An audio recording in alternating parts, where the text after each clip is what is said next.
Hello, and welcome to another mock update. This is the attack on Dizon Frey. I'm not certain about the word attack. Uh, it's fitting because I didn't want to do the massacre of Dizon Frey. Uh, because that seemed really dark and morbid. So I wanted to do one of the sort of earlier attacks on the planet.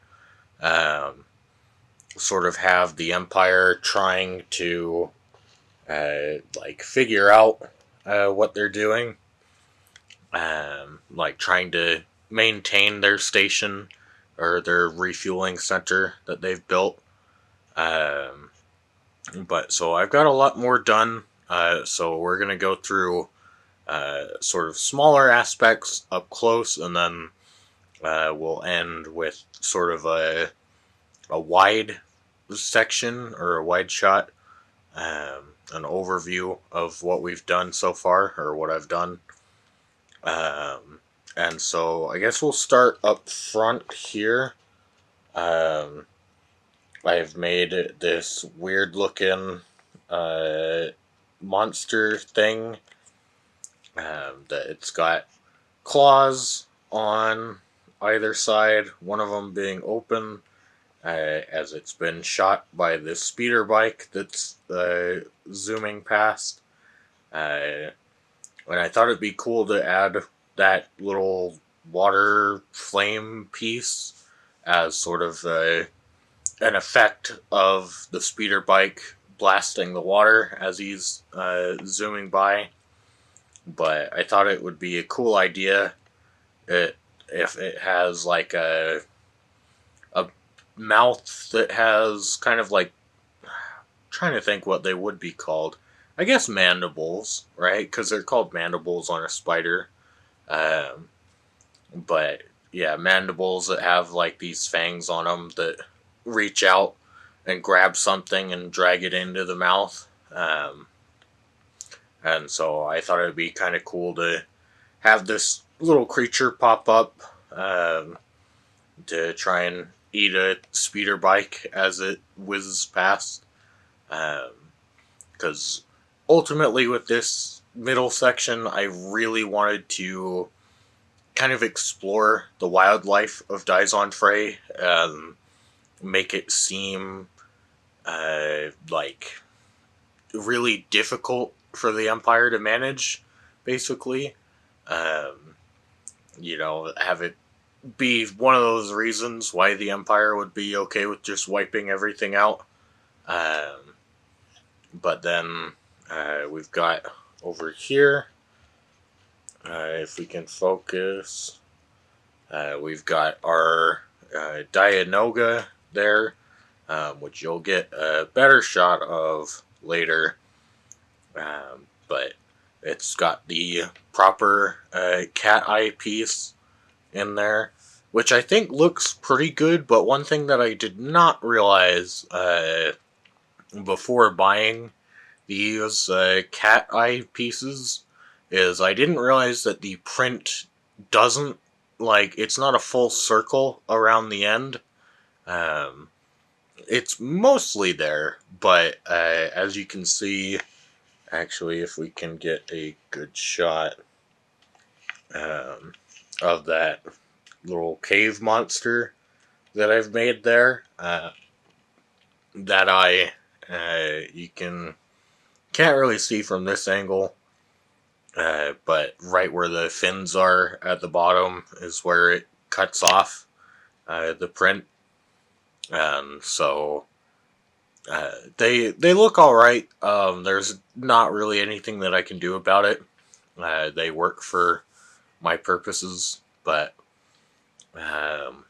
so I guess we'll start over here with, if I can get this to focus.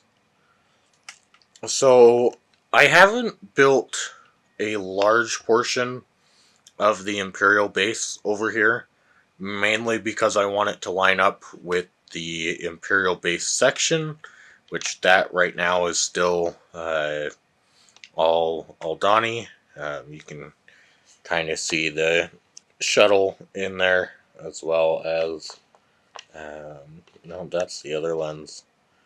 Some of the brickwork, and there we go. There's a bit of the doorway that we're gonna save, and some weird characters hanging out there. But so basically, what I've done so far on these sections uh, is I made a little doorway for the Imperials to be coming out of, and I'm gonna end up putting stuff on that side of the door that will support a taller structure on top of there, as well as I kind of designed it to have all of these like pipes and stuff running all the way down, just because I think that looks kind of neat. Then behind them, you've got this sort of trench pathway here that the troopers are working their way down. And you can see one right here is turning and running away from the Dianoga, because I thought that would be a fun little detail. And then you can also see this, which is my sort of test structure for, I want to create a great walkway, like a big catwalk type thing at about that level. And I've got a lot of these clear 1x2 pieces left over from the Eye of Aldani. So I think it'd be neat to build that all out. I've looked at it, and you'll see in the wide shot. But it does still, it lets through some light, but not a whole lot. And I honestly think that will actually help making the ground a lot darker. I think that'll look pretty good. One of the other aspects that I still need to do a bit of work on is here on the side of the mountain. I decided to have these sort of angled stairways just to kind of give the mountain more depth to it, and also make it easier for people to think about how troopers would get from one level to the next to the mountain. But I want to put some like cheese slopes and tiles, just sort of all sorts of things to try and disguise that. I don't want it to just look like bricks going up. But then the mountain is another thing that I worked on. So you can see the tree design that I came up with. It's not particularly complicated, but I think it looks really good as an end product. And you've got those weird gold pieces at the top. But I think the gold, green, and pink kind of make a good sort of alien-esque tree vibe that looks really pretty, but also, doesn't necessarily look like something from Earth. And then you've got this other variation that I had, where it's just sort of the big. I wanted it to be one of those, or a similar-esque plant to, I forget what they're called, but they're safari trees that are found in Africa that I think are really cool, where they've just got like one level of like foliage that's all held up from the base. I think that's really cool.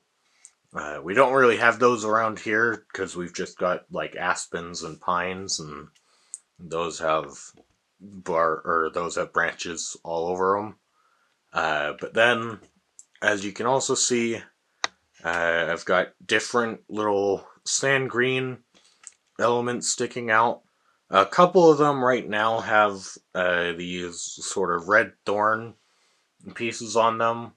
I had experimented with those, thinking that like, oh, maybe it'll look neat as like a kind of poison like stab or something. But I think if I'm gonna try and get sand green tail whip pieces like that one to put on the end, so that it looks more consistent with the rest of this sort of snake-like creature. Because I wanted it to basically, because the main part of it is this old basilisk head that I've used every connection on there that I could, because it has a lot of really neat connections on it. Um, where if you can see, let's get that angle right. Yeah, you should be able to see there that those regular green leaf pieces are there. Um, you can see those regular like green colored pieces there. Um, and so those go into pinholes that are on that piece, which I do find really interesting just how many connections uh, this old basilisk head had, despite the fact that it only ever really used 4 of them, because it has a tongue connection, which I was able to add the tongue in from, uh, but oddly enough, it only ever used in the set that it was in the eye connections and then the front teeth connection. So I've tried to make it look a bit more alien, um, even using, if we go back over here, we can see I used the Lego City, or well, I guess not really City, the new-ish Lego Space Alien Eye piece. Um, I used that in there. Um, and then I thought it would be kind of fun to have the tongue be sort of a bioluminescent uh, aspect to it. Something that potentially draws in creatures from the dark. But you can see that it's holding up this poor stormtrooper, and it's got his helmet on another one of its tendrils, and then its tendril that's holding him up is coming out of the water, and he's got a buddy there that's running in with the thermal detonator to try and rescue him. And you can also see the snake has these big like parts of it that are going in one cave, out the other, or vice versa. Um, and another one right there. And then yeah, it's basically it's got a lot of these tendrils sticking out, and I kind of wanted to design it as sort of like a creature that has grown around the mountain, because I thought that would be just kind of a neat idea, where I didn't really want people to like know what the full creature looked like.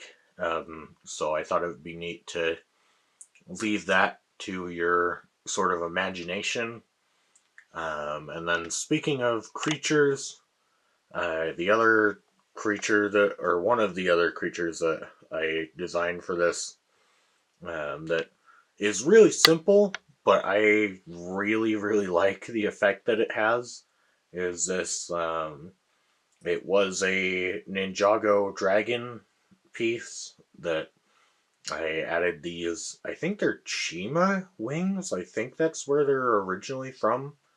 But I had those in dark red, and that creature was already, or the dragon was already in dark red. And so I was able to put that flying up above in the mountain. And I really like the way that the light casts its shadow on the mountain. I think it really does add to the sort of perspective shift that I wanted, where obviously I couldn't build a full mountain, but I wanted people to sort of get the illusion that I was shifting, um, or that like as you look further up, you're actually looking further back. And so that's kind of hard to do with a flat mountain, obviously. I do like these 1x2 parts that I used because they add a lot of texture to the mountain. And then, of course, we've got clouds on there. And then right here, if that piece, if that sort of half circle piece, if that comes out in dark red before Brickslopes 2025, then I will replace it because I think that would be really neat to add to the perspective shift. That it's like, oh, that looks a lot like this creature, but just smaller. So like farther away.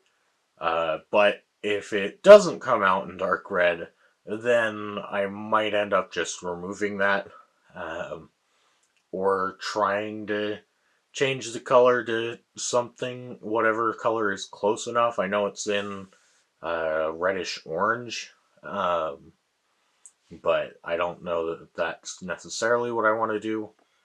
And then I guess we'll move over. I guess we can talk about this guy while we're here and have a good shot of him. Uh, this is another creature that I built. It's sort of a like reptile deer thing.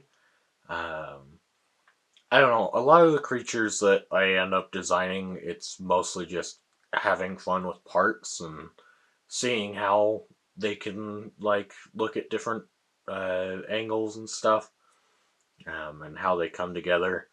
But I think he looks really good, and we'll take a closer look at him with the wide angle lens.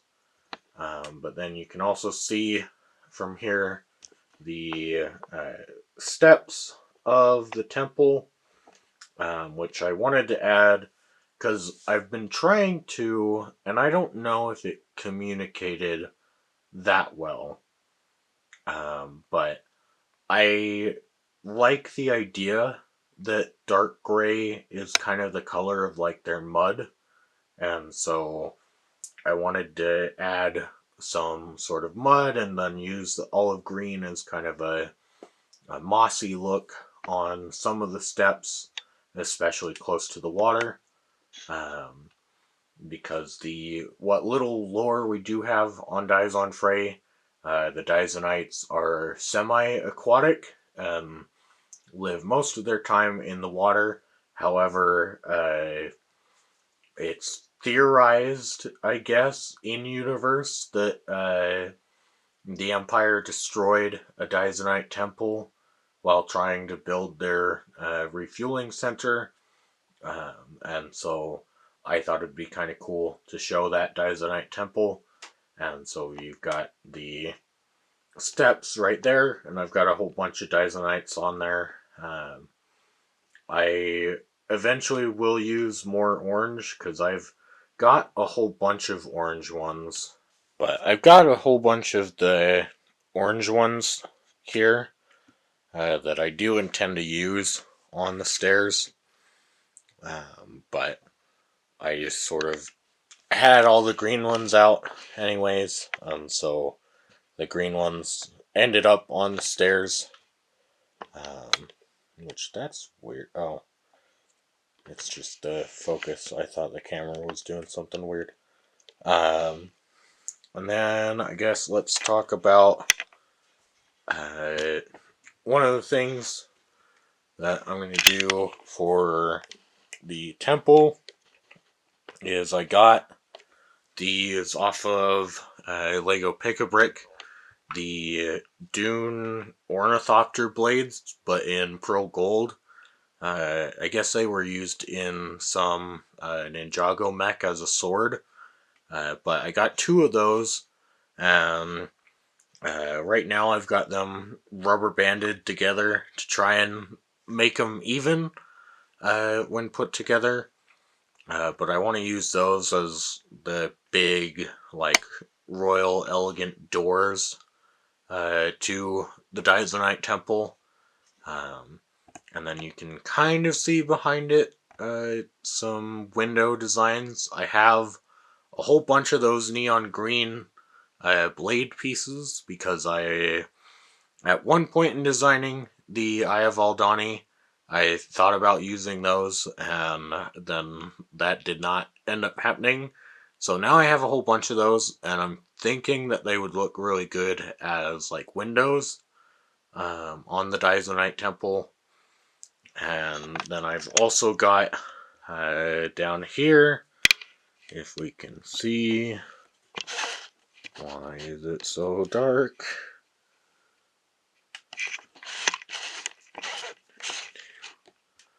I've also got, I ordered a lot of those 1x4 tan masonry bricks. So, yeah, I am not gonna have a problem making the temple really large. And so I look forward to making that. But I think the next step that I'm gonna do is to work on the Imperial side. But before I get too much into that, let's go ahead, we'll attach the other lens and talk a bit more about what I did. So here's a more proper look at what I've got done so far. As you can see, there's still a big chunk of the Aldani MOC on either side. The Imperial MOC or the Imperial base side will end up getting shifted around, but I will largely reuse a lot of the aspects of that. And then you can see way up top there our little mini model of what we've started with that I think looks pretty good, and so far is a relatively accurate capture of the MOC that I've built. So then, coming back down, you can see right there the creature with the speeder bike. I think that gives you kind of a good perspective of like what it all looks like, and you've got its little like mandible, I guess is what that's called. I'm not entirely sure what that would be called. I'm not a zoologist, but and then you've got its open hand and the blaster shot, and then you've got over here the Dianoga, and you've got the big, for lack of a better term, oil spill or fuel spill. I did add on some of these pipes. You can see the sort of green sludge parts. Those I'm not 100% on. I think I am gonna end up taking those away, but I want to keep the pipes there to kind of show that, like, oh, these are other pipes that the Empire might dump things out of. And I also like the idea, because at first I was going to try to sort of have this side, I'm not sure what the term is, degrade, sort of, but shift more from water to land. and not just sort of be a straight line. But then I kind of decided it would look better if it was a small little like dam that the Empire had built, just sort of to block the water from where they wanted to build a base. I thought that made sense, and also the reference material that we have for Dies on Frey says that they found materials along like the shoreline that were really good for fuel. So it would make sense that they dammed up the water to try and get to those. Um, and so I think that works pretty well. And then you can see from this angle, let's just do right there. You can see how that cat eye doesn't quite close all the way up, but as you can see, there's really not a whole lot of angles that's like shown from, and so I think that'll be all right. And then you've got up there on the mountain, you've got that creature that I thought would be kind of cool, where I like the idea that it kind of waits for its prey to like take a look at the like eye tendrils, um, and then once they're standing in by like the flippers, it would grab them and take them into the cave. But then you've also got your troopers running up along there, and I will eventually add more like lasers for them, because I think that would be neat and will make the scene seem more complete. I've also got a whole bunch of these translucent purple club pieces that I'm going to use as the Dysonites sort of lasers that they've got, just because I think that would look kind of neat for a more primitive style laser weapon. And then I guess the only other thing that I didn't talk about earlier was this creature here, which I'm not super keen on, mostly because I just can't get the legs right. Where unfortunately, all of the legs that like are dark green, either because I don't want it to look too much like a dragon, but I do really like the armored like head look and body. But the only legs that have dark green on them are like the Velociraptor legs, which I'd be fine with using, but they won't properly connect to that body because of the ratchet system that it used at the time. Its ratchets are just too big and they come out too far for the Velociraptor legs, which is disappointing. And I've kind of gone back and forth on. I've got all four of those big legs and all four of those small legs. I've been kind of going back and forth on which I want, or if I want a combination of the two, and I'm not quite sure.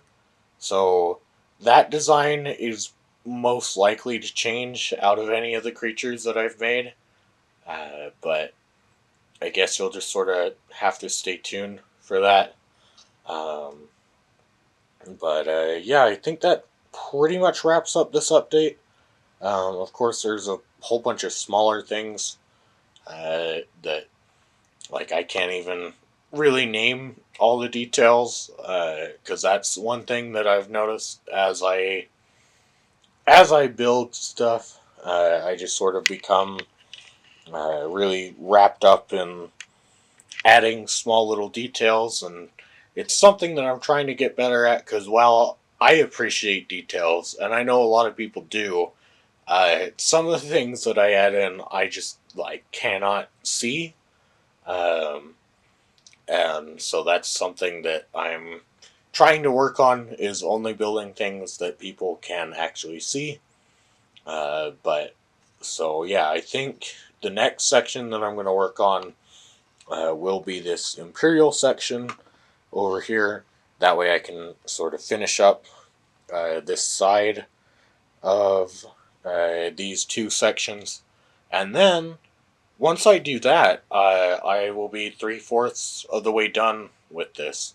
Obviously, I should mention that I do want to still have a sky background, um, much like the Aldani MOC, but that I'm going to wait until all four of these sections are complete to add that in. That way it can look really consistent all throughout, um, which I believe is the same that I did with the Aldani MOC. But yeah, I think that'll look pretty good. I did also get these. I got the Starry Night pieces off of Bricklink. The Starry Night printed pieces. I'm going to end up putting those in the sky just because I think that would look really neat to have a bunch of like planets and stuff up in the sky of Dizon Frey. Um, but yeah, that's going to be it for this update. So thank you for watching, and bye bye.